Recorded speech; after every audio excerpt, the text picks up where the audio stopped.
abortion. No, he tells them instead, vote according to your conscience, informed by the church's teaching. I wonder who wrote that. Was it my friend Jamari or was it the Archbishop? Good line though. 4.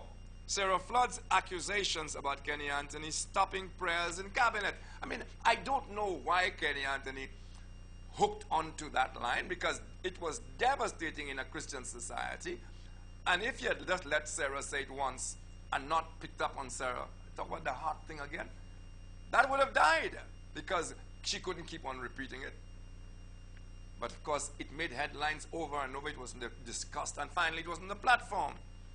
And the answers were so dumb that you say the Labour Party and your government have a tradition for prayers, saying prayers at the house, at the Labour Party meetings and all kinds of stuff, and you're not having it in the cabinet. Well, the same guys who were in the cabinet, the same guys in Parliament, etc. You know, that was crazy. Crazy.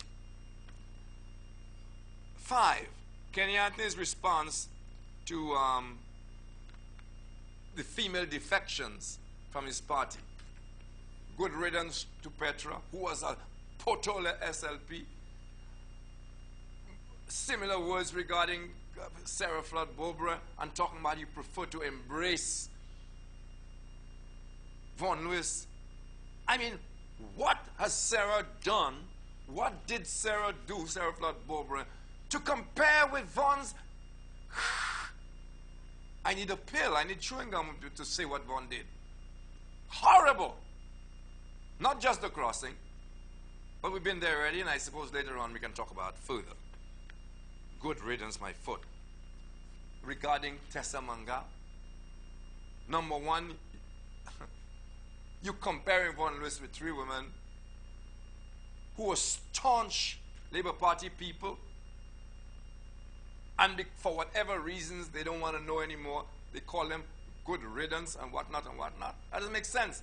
Plus the coincidence of women, and you know there's a campaign against you, you don't like women, you know, etc.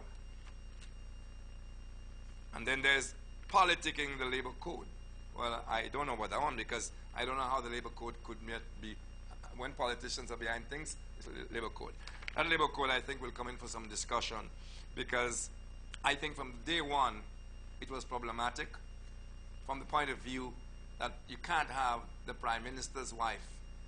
And don't tell me anything about ILO, because the Prime Minister, it seems to me, ideally, to avoid the conflict thing, and there was a little talk about it at the time, you know, but everybody kept quiet in the end.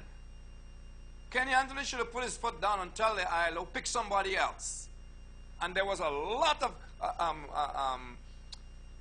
discussion, ultimately, that there would be second meetings after meetings with the government and business people, that there would be second meetings at home. In fact, there were inside jokes that there were 2 cabinets, one officially and one at Kenny Anthony's home when it came to Labour. That didn't help anybody. Too close to home. All the matter of how much the lady got paid.